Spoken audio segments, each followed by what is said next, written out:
हाँ, hello students, ये हमारा काइनेमेटिक्स का जो है वो लेक्चर नंबर 12 है। इसमें हम प्रोजेक्टाइल मोशन का डिस्कशन को कंटिन्यू करेंगे। हमारे दो जो हैं वो लेक्चर हो चुके हैं प्रोजेक्टाइल मोशन पर, ठीक है ना। एक 10th में और दूसरा 11th वाला लेक्चर, और ये हमारा 12 लेक्चर है। वही फार्मूले हैं, उन्हीं पर हम डिस्कशन करेंगे, ठीक है ना। तो जिन लोगों ने पहले वो दो लेक्चर नहीं देखे हैं, पहले वो उनको आप देखें और उसके बाद इसको कंटिन्यू करना। तो जो प्रोजेक्टाइल, आप जब किसी बॉडी को प्रोजेक्ट करते हैं, ये एक्स एक्सिस ये वाई एक्सिस, अपने हाईएस्ट पॉइंट पर पोटेंशियल और काइनेटिक निकालेंगे। ये एच है, बाकी डायग्राम वही है आपका। ये थीटा है, ये वाई एक्सिस है। तो potential energy at highest point क्या होता है? पोटेंशियल एनर्जी का फार्मूला mgh, और अपने हाईएस्ट पॉइंट पर जो हाइट है वो कैपिटल एच है। तो इसमें कैपिटल एच डाल दिया हमने, और फिर हमने इसकी वैल्यू पुटअप कर दी, u square sine square theta upon 2g। तो यहाँ पर g कैंसिल हो गया, half m u square sine square theta आ गया, ठीक है ना। काइनेटिक एनर्जी फिर चेक की हाईएस्ट पॉइंट पर कितनी है, वही पॉइंट डालकर लिख लेना, half m v square. Highest point पर जो वेलोसिटी है वो केवल यू कॉस थीटा होती है। आपको अच्छी तरह से ध्यान होगा कि यहाँ मिस्टेक ना करना। ये वेलोसिटी यू कॉस थीटा और वर्टिकल कंपोनेंट वेलोसिटी का जीरो होता है, ठीक है, क्योंकि हाईएस्ट पॉइंट है, ठीक है। यू कॉस थीटा कांस्टेंट रहता है पूरी जर्नी में, तो हाईएस्ट पॉइंट पर भी जो वेलोसिटी है वो यू कॉस थीटा होगी। तो v की जगह हमने पुटअप कर दिया यू कॉस थीटा, और स्क्वायर कर दीजिए। तो इसमें साइन स्क्वायर थीटा आ रहा है, इसमें कास स्क्वायर थीटा आ रहा है, दोनों को प्लस किया तो ये बन गया half m u square sine square theta plus cos square theta 1 हो गया। ये जो काइनेटिक एनर्जी होती है, जब हम किसी पार्टिकल को यहाँ से प्रोजेक्ट करते हैं तो उसकी वेलोसिटी कितनी थी, u। तो यहाँ काइनेटिक एनर्जी कितनी होगी, हाफ एम यू स्क्वायर। यहाँ पोटेंशियल कितनी होगी, जीरो, क्योंकि लोएस्ट पॉइंट है, ठीक है। इसका मतलब ये टोटल काइनेटिक एनर्जी है। यहाँ पर भी कंजर्वेशन लॉ लगता है, यानी कि जो हमने लिखा है kinetic energy at the point of projection, जिस पॉइंट से हम प्रोजेक्ट कर रहे हैं उस समय जो उसकी काइनेटिक एनर्जी है, वही एनर्जी डिवाइड हो गई काइनेटिक और पोटेंशियल में, सम उतना ही रहेगा। यानी कि आपका पोटेंशियल मैकेनिकल एनर्जी बोलते हैं, आगे चैप्टर में पढ़ाएंगे। काइनेटिक और प्लस पोटेंशियल का जो सम होता है वो मैकेनिकल एनर्जी होता है, और ये कंजर्व रहता है अपनी जर्नी में, ठीक है।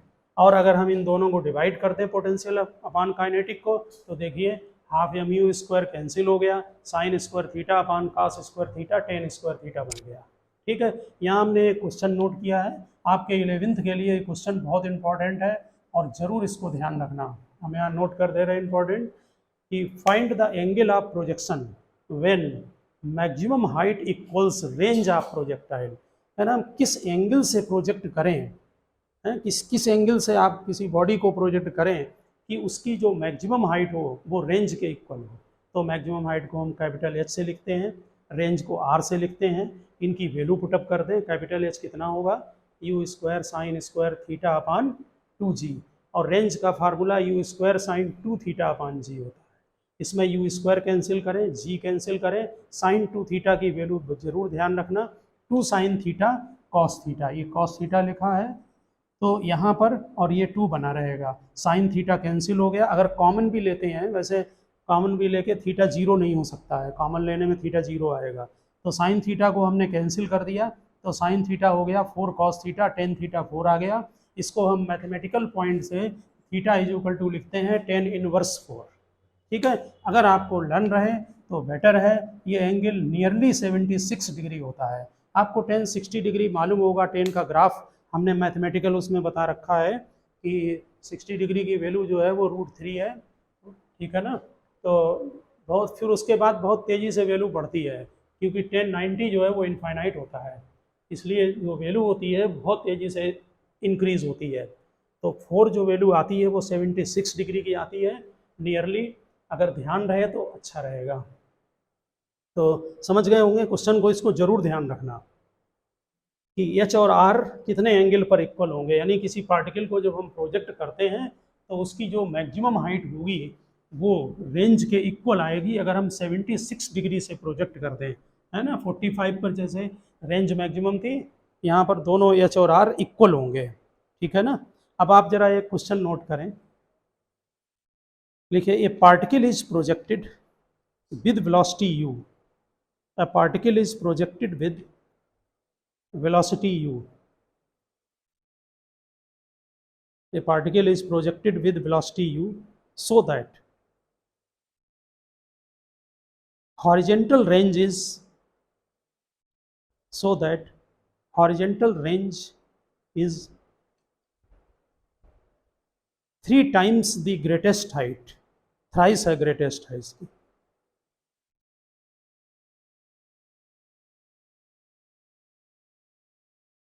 Find horizontal range.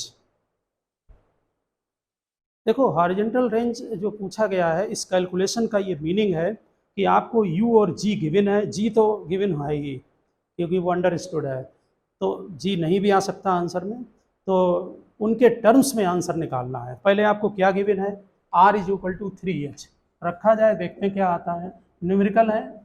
आप इसी तरह से क्वेश्चन जब आए तो फार्मूले लर्न रखें और उनको सॉल्व करने की कोशिश करें. रेंज का फार्मूला क्या है, u square sine 2 theta by g, और हाइट का formula u square sine square theta upon 2g. जी चलो यहाँ से u स्क्वायर हम कट कर रहे हैं, देखते क्या आता है कि g को कैंसिल करें और साइन 2 थीटा की जगह लिख दें 2 साइन थीटा कॉस थीटा. ये बन गया 3 साइन स्क्वायर थीटा, और 2 हमने इधर ये यहाँ से ये 3/2 है यहाँ पर, अभी 2 यहाँ बनाए रखे हैं. ये इसमें साइन 2 थीटा का लिखा है, 2 साइन थीटा कॉस थीटा. ठीक है, ये साइन थीटा की पावर कैंसिल हो गई और इससे कुछ टेन थीटा आ गया. कितना आया टेन थीटा, 4/3. ठीक है ना, ये बन गया आपका. अब पूछा क्या है, what is range. Range R पूछा है कितना होगा, तो रेंज का फिर लिखें फार्मूला, तो क्या होगा u square sine 2 theta by g. यहाँ साइन 2 थीटा की वैल्यू निकालेंगे. जब टेन थीटा 4/3 है तो आप निकाल लेंगे परपेंडिकुलर बेस, ये 5 होगा. ठीक, इससे साइन थीटा निकालें, साइन थीटा 4/5 और कॉस थीटा होगा 3/5. समझ गए होंगे बात. अब आप रेंज के फार्मूला में हम वैल्यू डालेंगे. साइन 2 थीटा है 2 sine theta into cos theta divided by g, तो twice u square sine theta की वैल्यू डाल दें 4/5, कॉस थीटा डाल दें 3/5 और डिवाइडेड बाई जी, तो कितना आ गया ये आपका 24/25. ये 5 जो है आपका ये 25 बन जाएगा. 24/25 u square by g, R इसके इक्वल हो जाएगा जब रेंज हाइट की 3 टाइम्स होगी. इसका मीनिंग आप समझ गए होंगे, जब रेंज हाइट की 3 टाइम्स होगी उस समय ये रेंज इसके इक्वल आएगी. यू आपका गिवन पैरामीटर है.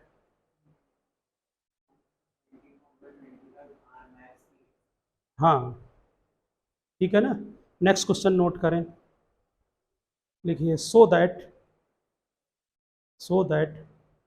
maximum range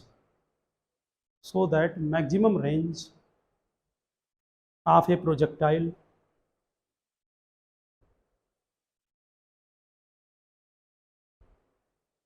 in any direction is described maximum range of a projectile in any direction is described in the same time in which, बहुत अच्छा क्वेश्चन है, in which it would fall freely under gravity.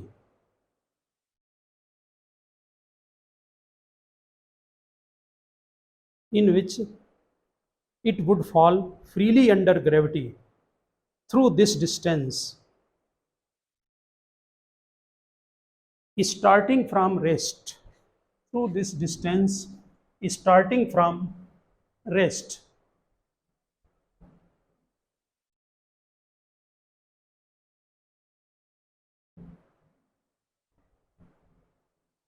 क्या दिया हुआ है question में, कह रहा है कि जब रेंज मैक्सिमम होगी, मैक्सिमम रेंज आपको मालूम कितनी होती है, आर मैक्स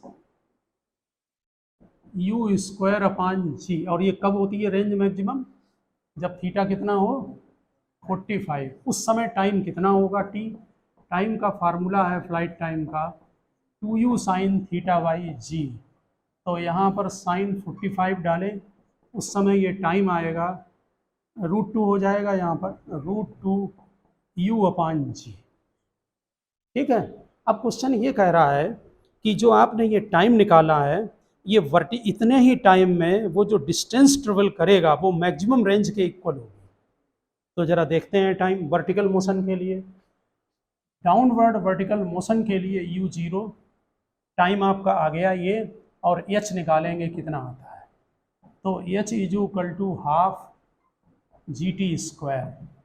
तो हाफ GT की वैल्यू डाल दें ये वाली √2 u अपान जी का होल स्क्वायर।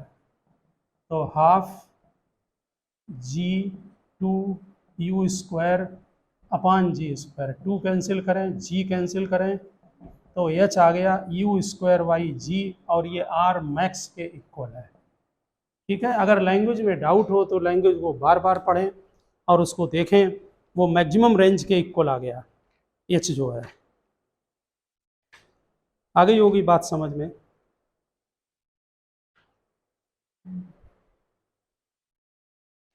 हम जो एक डेरिवेशन करने के पहले एक पॉइंट यहाँ पर और ज़रा लिखेंगे, वो आप थ्योरेटिकल पॉइंट है इसका, वो कहीं पर आप नोट कर लेना। पॉइंट को लिखे, in projectile motion the modulus of in projectile motion the modulus of rate of change of speed in projectile motion the modulus of rate of change of speed देखा। तो जो हमारा ये जो प्रोजेक्टाइल मोशन होता है, ये एक्स एक्सिस, ये वाई एक्सिस, इसके किसी भी पॉइंट पर जी डाउनवर्ड होगा, और इसका अगर टेंजेंट से एंगल थीटा बन रहा है तो इधर कंपोनेंट क्या होगा? जी कॉस थीटा। ये जी कॉस थीटा है rate of change of speed, क्योंकि स्पीड का चेंज एक्सीलरेशन। बात समझ गए ना? जी का कंपोनेंट और उसका मॉडुलस। तो मॉडुलस क्या होगा उसका? जी कॉस थीटा का मॉड। यहाँ पर ध्यान देना, जैसे जैसे हमारी प्रोजेक्टाइल की जर्नी होगी ऐसे यहाँ पर थीटा कितना होगा? जी डाउनवर्ड थीटा 90 होगा यहाँ टेंजेंट के साथ, क्योंकि प्रोजेक्टाइल मोशन की जो प्रोजेक्टाइल है वो ये बन रहा है पाथ। ठीक है। तो इसके पहले यहाँ पर ध्यान देना, जी डाउनवर्ड यहाँ है और टेंजेंट ये है, तो थीटा ये बन रहा, थीटा धीरे धीरे डिक्रीज हो रहा है, उसके बाद इंक्रीज होगा। समझ गए ना? तो यहाँ पर जरा आप लिखें, थीटा पहले इंक्रीजेज है, ठीक से चेक करो, देन डिक्रीजेज है। थीटा यहाँ पर जैसे इस जगह पर चेक करो, ये जी है और ये थीटा है ना। तो थीटा जो है वो धीरे धीरे जो है ये कम था यहाँ पर, और यहाँ पर जो थीटा लें वो ये वाला होगा, ये कंपोनेंट, ये जी है, ये थीटा है, तो जी कॉस थीटा है। तो थीटा क्या हो रहा है? फर्स्ट इंक्रीजेज और देन डिक्रीजेज को भी चेक कर लें। ये जी है और यहाँ देखो ये थीटा हो गया, पहले 90 तक बढ़ा फिर कम होने लगा। लिखिए, first theta increases then decreases. First theta objective में है कहीं question, first theta increases then decreases. तो जब थीटा इंक्रीज होता है तो तुम्हें पता होगा कि कॉस थीटा 90 से कम पर क्या होता है? cos 0 1 डिक्रीज होता है। तो लिखो cos थीटा पर मॉड लगा के, cos theta decreases then increases, cos theta decreases then increases. लिखा। अब लिखें so rate of change of speed, so rate of change of speed first decreases then increases. cos theta के according to चलेगा। Rate of change of speed first decreases then increases. आप लोग कोई confusion हो तो यहाँ डायग्राम में theta बनाकर चेक कर लेना। यहाँ जो जी है उसका कंपोनेंट लिया गया है टेंजेंट के अलोंग, और वो कंपोनेंट ही उसकी स्पीड को इंक्रीज और डिक्रीज करेगा। हाँ, डायग्राम बना लें ये ऐसे। यहाँ पर फिर हम टेंजेंट डाल दे रहे हैं, जी यहाँ पर है, ये थीटा है, इधर को जी कॉस थीटा होगा, यहाँ पर थीटा 90 होगा हाईएस्ट पॉइंट पर। यहाँ डायग्राम में चेक करें, हाईएस्ट पॉइंट पर जी डाउनवर्ड और ये टेंजेंट, तो इसलिए ये 90 होगा। समझ गए ना? यहाँ पर थीटा कम है 90 से, तो इंक्रीज हो रहा है, फिर कम होने लगेगा, यानी कि डिक्रीजेज होने लगेगा। ठीक है, कॉस थीटा की वैल्यू रिवर्स उसमें जाती है, इसलिए वो जो है जब थीटा इंक्रीज होगा तो कॉस थीटा डिक्रीज होगा।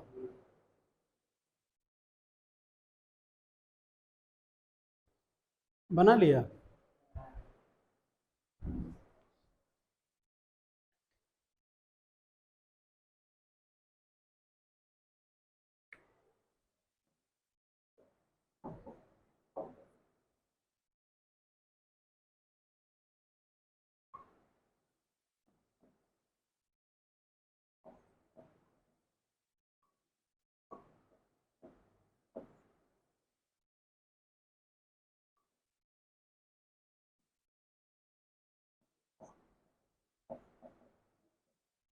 आप नेक्स्ट हेडिंग डालें, equation of trajectory. Equation of trajectory,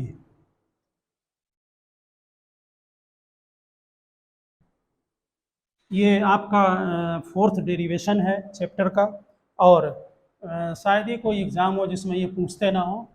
ठीक है ना, उन तीनों से ये ज़्यादा इम्पोर्टेंट है।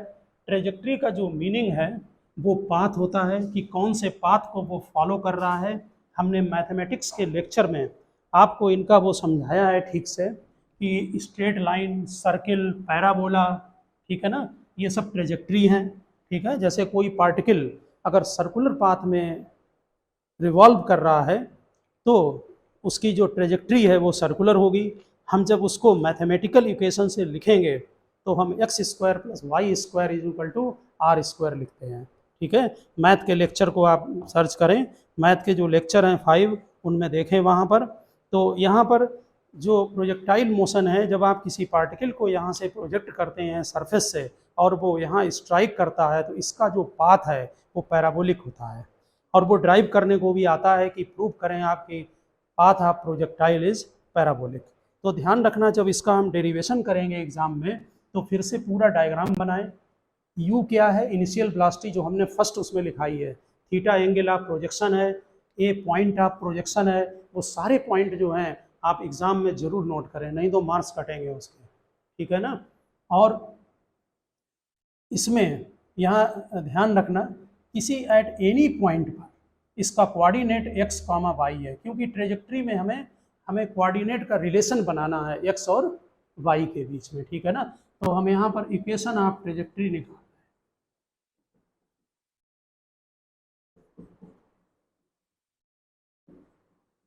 इक्वेशन ऑफ ट्रेजेक्टरी यानी relation between x and y है। और वो भी लिखें आप वहाँ एग्जाम में कि हमारा एक्स डायरेक्शन के लिए एक्सीलरेशन कितना है, ये फॉर एक्स डायरेक्शन, मतलब पूरी थ्योरी लिखी जाएगी फॉर एक्स डायरेक्शन। इसके लिए यू एक्स कितना होता है, same theory, you cos theta. A x कितना होता है, 0। इसमें तो डेरिवेशन में ही इसको लिखना पड़ेगा। एक्सीलरेशन एक्स में 0 है, तो इसमें कौन सी इक्वेशन लगाएंगे? Distance is equal to velocity into time, ये लगाएंगे ना। अब देखिए, अभी इसमें वैल्यू डालेंगे, कितनी डिस्टेंस एक्स में ट्रेवल किया इसने जब यहाँ पर पहुँचा, ओ से मान लो ए पॉइंट पर पहुँचा, तो हॉरिजॉन्टल डिस्टेंस कितनी ट्रेवल की है, एक्स आपको कोऑर्डिनेट से मालूम है। वर्टिकल कितनी ट्रेवल की, वाई।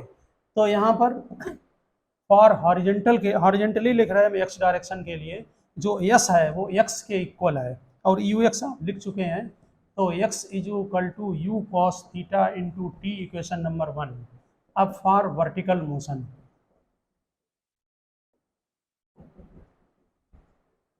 फॉर वर्टिकल मोशन में हम वर्टिकल लगाएंगे, s is equal to u t plus half 80 square, s y आपका वाई है, यू वाई आपका यू साइन थीटा है, टी की अभी वैल्यू डालेंगे बाद में, हाफ जी टी स्क्वायर, ये इक्वेशन नंबर 2 है।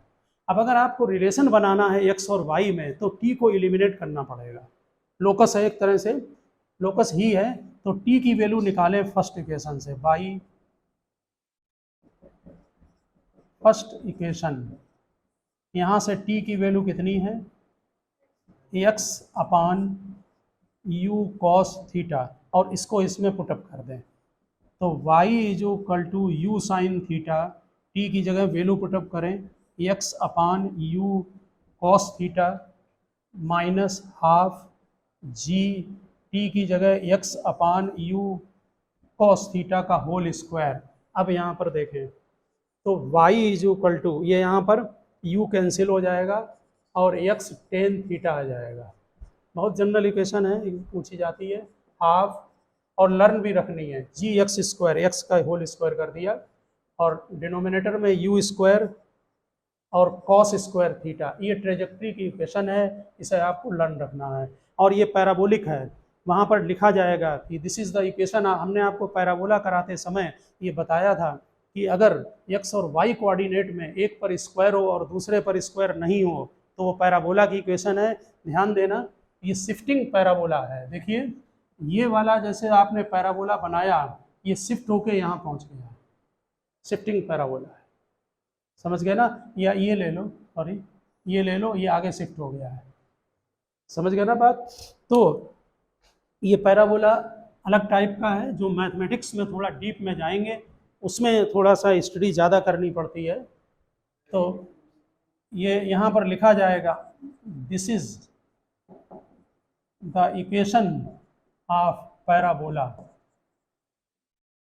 हेंस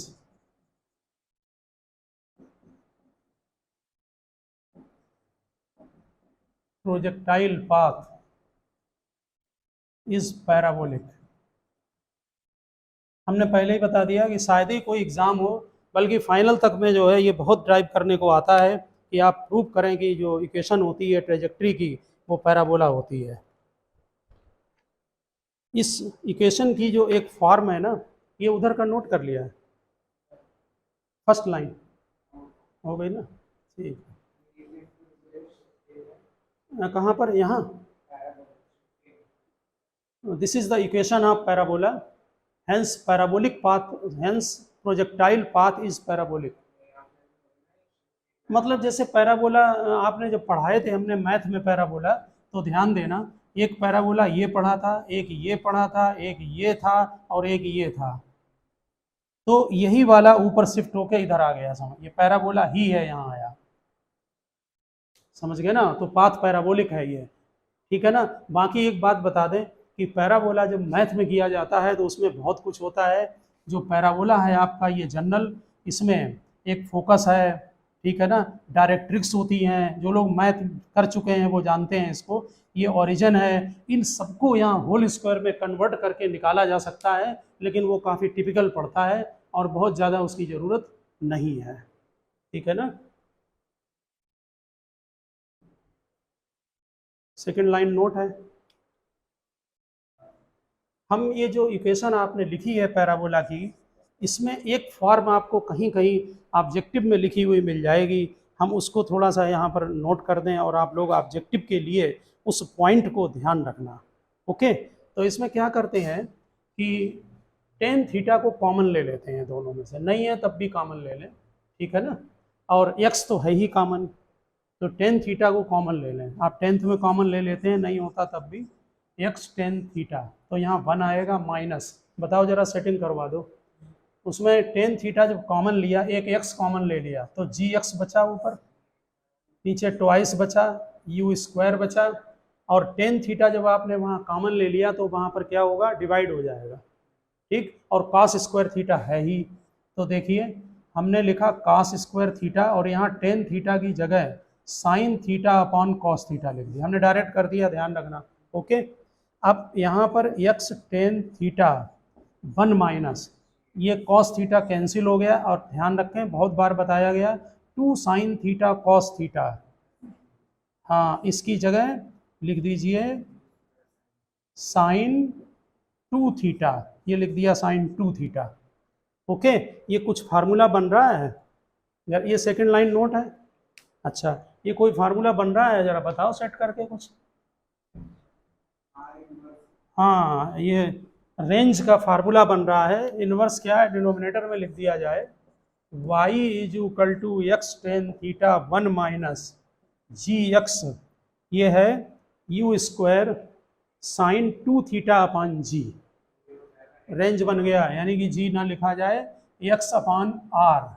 इसको आपको जरूर मिलेगा कहीं ना कहीं ऑब्जेक्टिव में। ये भी पैराबोला की ही फॉर्म है, y is equal to x tan theta in bracket 1 minus x over R. आ गई होगी बात समझ में, ठीक है ना। तो ये प्रोजेक्टाइल का जो था, ये 4 डेरिवेशन है इसमें। एक डेरिवेशन आपका टाइम पीरियड का था, एक आपका मैक्सिमम हाइट का था, एक रेंज का डेरिवेशन था, और एक ये इक्वेशन ऑफ ट्रेजेक्ट्री का डेरिवेशन है, ठीक है ना। तो इस तरह से जो है आपके कई डेरिवेशन इसमें हैं, उनको आप जो है वो तैयार करें। आपने नोट कर लिया हो तो हम जरा एक पॉइंट नोट करा दें, एक दो।